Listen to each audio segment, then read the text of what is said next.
बसन्त चाहिँ यो 60-62-63 को समय अवधिको एउटा पिरियड ड्रामा हो जसले चाहिँ त्यो समयको र इभन आजको समाजको पनि चित्रण गरेको छ। एउटा सामाजिक नेपाली कथानक मौलिक चलचित्र। यसमा म एउटा बसन्त एउटा कलाकारको रूपमा चाहिँ बसन्त क्यारेक्टर निर्वाह गरेको छु, जसको सपना चाहिँ लेखक बन्ने छ र जसले समाजका विभिन्न घटनाक्रमहरूलाई आफ्नो किताबमा उतार्ने प्रयास गरेको छ र त्यही घटनाक्रमकै सङ्गालो नै चलचित्र बसन्त हो र त्यसले चाहिँ समाजका विभिन्न पाटाहरू तहहरूलाई उजागर गरेको छ। फरक अनुभव चाहिँ अलिक बढी दुःख भयो किनभने काम धेरै भयो नि त, त्यही भएर। तर मलाई चाहिँ यो सबै कुराहरू मैले म्युजिक भिडियोमा पनि अथवा मेरा गीतमा पनि कथाहरू भन्दै आइरहेको र त्यसलाई निर्देशकीय रूपमा पनि काम गरेको, त्यसलाई सङ्गीतका रूपमा पनि काम गरेको, गायक र कलाकारका रूपमा पनि काम गर्दै आएको हुनाले मलाई त्यस्तो गाह्रो चाहिँ भएन। मेरो अनुभवले नै मलाई काम गर्यो। तर मलाई झन् बढी मजा आयो किनभने मैले कथालाई अलि लामो लम्ब्याएर भन्न पाएँ। मैले सङ्गीतका विभिन्न सङ्गीतहरू समेट्न पाएँ र केही गीतहरू पनि त्यसमा गाएको छु। त्यसले गर्दाखेरि मेरो 2-3 वर्ष लगाएर आउँथ्यो होला यी गीतहरू, यी कथाहरू छोटो छोटोमा आउँथ्यो होला। यसपालि समग्रमा आएको छ। अलिकति डर चाहिँ लागेको छ, तर बजारले त्यसलाई कसरी लिन्छ, दर्शकहरूले व्यावसायिक हिसाबले कस्तो बन्छ भन्ने हो। तर थोरै जति दर्शकले हेर्नुहुन्छ उहाँहरूलाई मन पर्यो हुन्थ्यो, उहाँले छोयो हुन्थ्यो, मैले देखाउन खोजेको कथामा उहाँहरू रिलेट गरे हुन्थ्यो, उहाँहरूले बुझ्दै हुन्थ्यो भन्ने अपेक्षा मात्रै छ।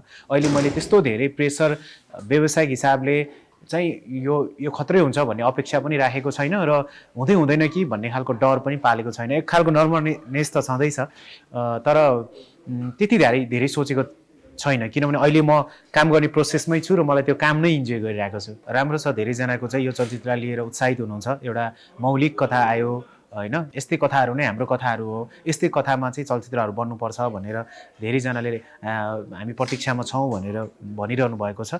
र एट द सेम टाइम मिश्रितहरू पनि छ, यो अलिकति पुरानो कथा भयो, एउटै जातको कुरा मात्रै भयो भन्ने खालको प्रतिक्रियाहरू पनि छ। तर समग्रमा धेरैजनाले चाहिँ हामी हेर्न उत्साहित छौँ भन्नुभएको छ। आशा छ सबैले हेर्नुहुनेछ।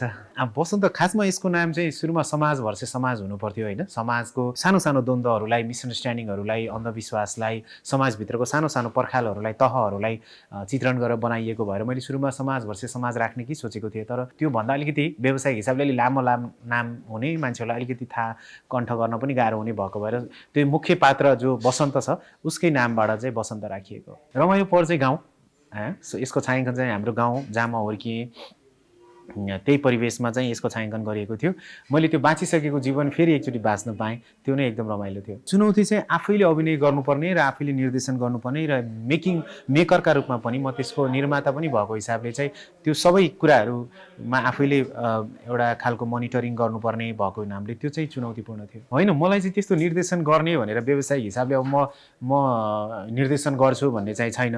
व्यावसायिक हिसाबले 1-2वटा चलचित्रमा अभिनय गर्ने रहर चाहिँ छ र मैले त्यो साइन पनि गरिसकेको छु। मेरा केही चलचित्रहरू जस्तो पूर्णबहादुरको सारङ्गी परदेशी 2 रिलिज भइसक्यो, अनि सोल्टिनी भन्ने चलचित्र आउँदैछ असोजमा, माइती घर, अनि हरिबहादुरको जुत्ता, परालको आगो, यी चलचित्रमा म कलाकारको रूपमा आबद्ध भएको छु।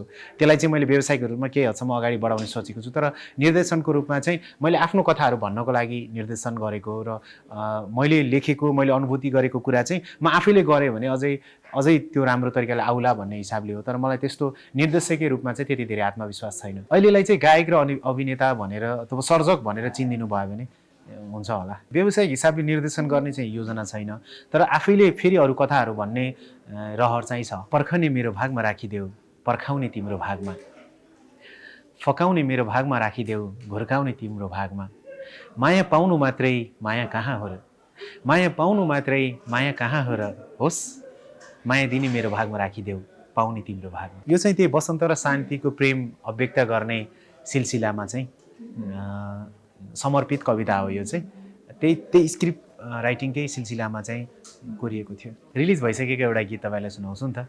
कस्तो कस्तो के भएको खोइ मलाई, माया के हो भनिदेऊ न कोही मलाई, साँझ पर्यो झमक, ओ मन परेको मायालु किन हो गमक। सबै मानिसहरू बराबर हुन्, जातीय हिसाबले चाहिँ, लैङ्गिक हिसाबले पनि, सबै हिसाबले हाम्रो समाजमा मान्छेहरू चाहिँ सबै बराबर हो।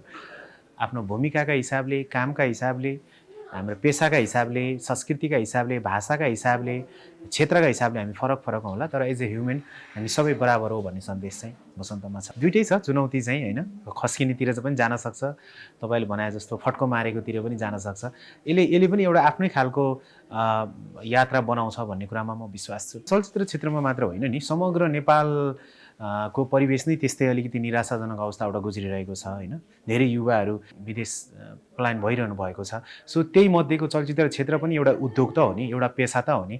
हामीले जसरी अरू कर्महरू गर्छौँ, अरू पेसाहरू गर्छौँ, अरू व्यवसायहरू गर्छौँ, त्यो पनि असफल भयो भने त हामी आफ्नो जीवनको लागि विकल्प खोज्ने हो नि त। सो चलचित्र क्षेत्रबाट, गीत सङ्गीतबाट भन्दा पनि समग्र युवाहरू नेपालमा उत्तम विकल्प नदेखेपछि बाहिर लागिरहनु भएको छ, जुन दुःखद कुरा हो। त्यसको अन्त्य हुनुपर्छ। अहिले चाहिँ सम्भावनाको उद्योग र अहिले रिसेन्टली एक दुईवटा चलचित्र चलेपछि त अरू उद्योगहरूबाट पनि पैसा त यता रहेछ भन्ने खालको एउटा आशा जागेको उद्योगको रूपमा चाहिँ चलचित्र क्षेत्र अहिले अगाडि बढेको छ। केही हाम्रा अनुभवहरू छन्, मेरा केही अनुभवहरू चाहिँ समेटिएका छन्, तर मैले बाँचेको परिवेशकै कथा छ, त्यसैले गर्दाखेरि सबै मैले नै अनुभूत गरेको हो, मैले नै भोगेको हो भन्ने त होइन, त्यो मेरो बायोग्राफी होइन। तर मैले अनुभव गरेका, मैले बाँचेको समय चाहिँ अलि बढी देखाइएको छ। हामी चलेको भनेर भन्दा पनि एउटा राम्रो फिल्म बनेको छ, त्यसले दर्शकहरूलाई छुन्छ जस्तो लाग्छ, त्यो हिसाबले चाहिँ चल्छ जस्तो लाग्छ। अरू ठाउँमा पनि भएको छ, जस पृष्ठभूमि चाहिँ हाम्रै गाउँको बागलुङको हो। हामी हाम्रो घरमा बसेका थियौँ, अनि त्यो घरमा चाहिँ एकदमै रमाइलो भएको थियो। हामी एभ्रिडे हामी बाउ मम्मीले पकाएको आटो ढिँडोहरू खान्थ्यौँ। त्यो धेरै पछि त्यसरी फेरि एउटा गाउँले जीवन बाँच्न पाइयो। धेरैवटा नै छ त्यस्तो सम्झनालायक पलहरू। प्राविधिक रूपमा चाहिँ मैले देखाउन खोजेको कुराहरू एक्जिक्युट अलि राम्रो तरिकाले भयो कि भएन, अथवा प्राविधिक रूपमा चाहिँ कतिपय कुराहरू जे सोचिन्छ भन्न सजिलो छ नि त। सर एउटा कला तिम्रो लागि म उडेर चन्द्रमामा गएर होइन एउटा त्यहाँको एउटा हिरा टिपेर ल्याउँछु भनेर भन्न सजिलो छ, तर त्यसलाई प्राविधिक रूपमा देखाउन एकदमै गाह्रो छ। त्यस्तो केही प्राविधिक चुनौतीहरू चाहिँ भयो। अलिकति डर लागेको छ। निर्देशकको पाटोमा चाहिँ म त्यति धेरै आत्मविश्वास छैन, तर जहाँसम्म मैले कथालाई राम्रो तरिकाले कन्भे चाहिँ गरेको छु। 62-63 को पृष्ठभूमिमा रहेर एउटा चलचित्र बसन्त बनेको छ, जुन चैत 22 गते रिलिज हुँदैछ। तपाईँहरू सबैजना गएर हेरिदिनु होला, आफ्नो जेन्युन फिडब्याक दिनु होला, यही भन्न चाहन्छु। धन्यवाद।